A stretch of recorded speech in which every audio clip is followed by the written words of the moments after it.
Hello friends, welcome to spicy food lower. இன்றைக்கி நம்மளோட சேனலில் வாழை இலை ரவா புட்டு எப்படி செய்கிறதுன்னு பார்க்க போகிறோங்க. நம்மளுடைய ரவா புட்டு சூப்பராக வெந்து வந்திருக்கு பாருங்கள். ஓப்பன் பண்ணும்போதே அந்த வாழை இலையோட வாசனை, புட்டோட தேங்காய் ஏலக்காய்லாம் சேர்த்து அவ்வளோ ஒரு சூப்பரான வாசனை வருதுங்க. இந்த ஹெல்த்தியான புட்டு ரெசிப்பியை வாங்க நீங்களும் எப்படி செய்கிறதுன்னு பார்த்து உங்கள் வீட்டில் செஞ்சு பார்த்துட்டு கமெண்ட் பண்ணுங்கள் ஃப்ரெண்ட்ஸ். வீடியோ முழுமையாக பார்த்துட்டு சப்ஸ்கிரைப் பண்ணுங்கள். இன்றைக்கி ரவா புட்டு செய்யறதுக்கு பார்த்திங்கன்னா ஒரு 350 கிராம் ரவா எடுத்துருக்கேங்க, 2 டம்ளர் அளவு. இந்த ரவையை இப்போ நம்ம ஒரு பாத்திரத்தில் சேர்த்துக்கலாம். ஒரு அகலமான சில்வர் பாத்திரத்தில் சேர்த்துக்கிறேங்க. சேர்த்துட்டு இது கூடவே ஒரு அரை ஸ்பூன் அளவு உப்பு சேர்த்துக்கலாம். புட்டுக்கு தேவையான அளவு உப்பு சேர்த்துட்டு நல்லா ஒரு தடவை மிக்ஸ் பண்ணி விட்டுக்கலாம். உப்பு வந்துட்டு ரவாவோட மிக்ஸ் ஆகட்டும். மிக்ஸ் பண்ணி விட்டுட்டு நம்ம அப்புறமா தண்ணி சேர்த்து மிக்ஸ் பண்ணால் தான் உப்பு நல்லா மிக்ஸ் ஆகிருக்கும், இல்லைன்னா அங்கங்கே உப்பு அப்படியே இருக்கும். அடுத்ததான் ஒரு மூடி அளவுக்கு துருவின தேங்காய் இது கூடவே சேர்த்துக்கலாம். தேங்காய் சேர்த்துட்டு ஒரு 1/4 டீஸ்பூன் ஏலக்காய் தூள் சேர்த்துக்கலாம். இப்போது இது எல்லாத்தையுமே நல்லா ஒரு தடவை கலந்து விட்டுக்கலாம். இந்த தேங்காய் ஏலக்காய்லாம் சேர்த்து நம்ம நல்லா கலந்து விட்டுட்டு வேக வைக்கும்போது நல்ல ஒரு வாசனை இருக்குங்க. புட்டு சாப்பிடவும் சூப்பராக இருக்கும்.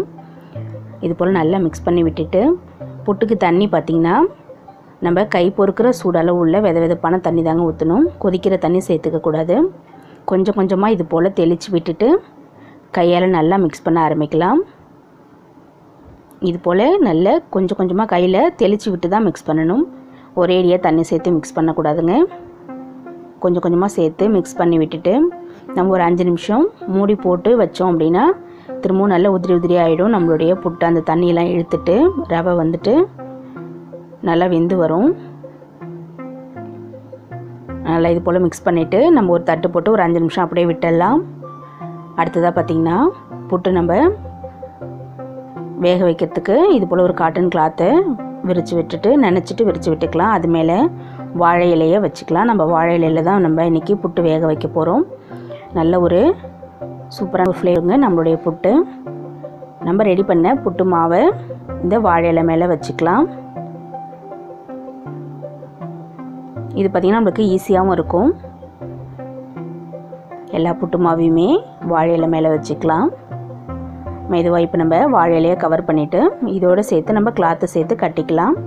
இது கூட மேலே கொஞ்சமாக தேங்காய் பூ தூவிக்கலாம்.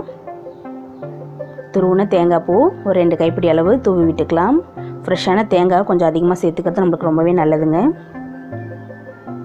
தேங்காயை தூவி விட்டுட்டு இலையை மடிச்சுக்கலாம். மெதுவாக இலையை ஃபஸ்ட் லைட்டாக மூடிக்கலாம். கவர் பண்ண மாதிரி நம்ம இந்த காட்டன் கிளாத்தால் கட்டி எடுத்துக்கலாம்.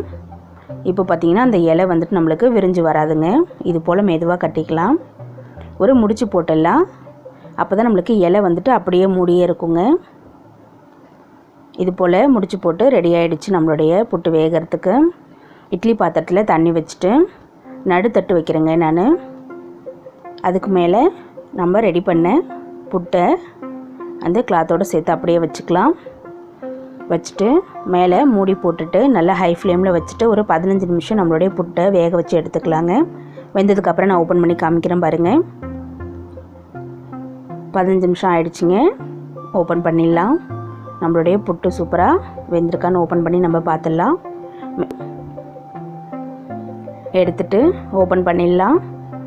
பாருங்கள், இலையெல்லாம் நல்ல கவர் மாறிடுச்சு. கலர் மாறினதுக்கப்புறமா அப்படியே இருக்குது பாருங்கள். இலை பிரிஞ்சு வரலை. ஓப்பன் பண்ணிக்கலாம். அந்த இலையை நம்ம பிரிக்கும் போதே பார்த்திங்கன்னா அந்த புட்டோட வாசனை ரொம்பவே சூப்பராக இருக்குங்க. கண்டிப்பாக நீங்கள் செஞ்சு பாருங்கள், அப்போ தான் உங்களுக்கு தெரியும். நம்மளுடைய புட்டு பாருங்கள் சூப்பராக நல்லா வெந்துருச்சு. இப்போ நம்ம இதை ஒரு பவுலில் மாற்றிக்கலாம். இதுக்கப்புறமா நம்ம இதில் சக்கரைலாம் சேர்க்க போகிறோம். பாருங்கள், இது போல் கெட்டியாக இருக்கும். நம்ம உடச்சி உதிர்த்து விட்டதுக்கப்புறமா பார்த்திங்கன்னா நல்ல ஒரு உதிரி ஆகிடும் நம்மளுடைய புட்டு. தேங்காய்லாம் சேர்த்துருக்கிறதுனால நல்ல ஒரு வாசனை சூப்பராக இருக்குங்க.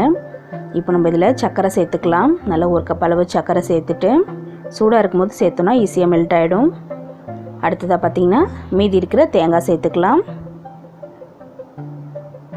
ஒரு தேங்காய் இன்றைக்கி எடுத்துருக்கேங்க புட்டு செய்கிறதுக்கு. தேங்காய் சேர்த்துட்டு இப்போ சக்கரை தேங்காய் புட்டு எல்லாத்தையுமே நல்லா ஒன்றா மிக்ஸ் பண்ணி விட்டுக்கலாம். இது போல் நல்லா கலந்து விடும்போது நம்மளுடைய புட்டு நல்லா உதிரி உதிரியாக சூப்பராக எல்லாமே மிக்ஸ் ஆகி கிடைக்கும். ஒரு 2 நிமிஷம் போல நல்லா கலந்து விட்டுட்டோன்னா எல்லாம் செட் ஆகிடும். பாருங்கள் சூப்பராக உதிரி உதிரியாக நம்முடைய ரவா புட்டு ரெடி ஆகிடுச்சிங்க.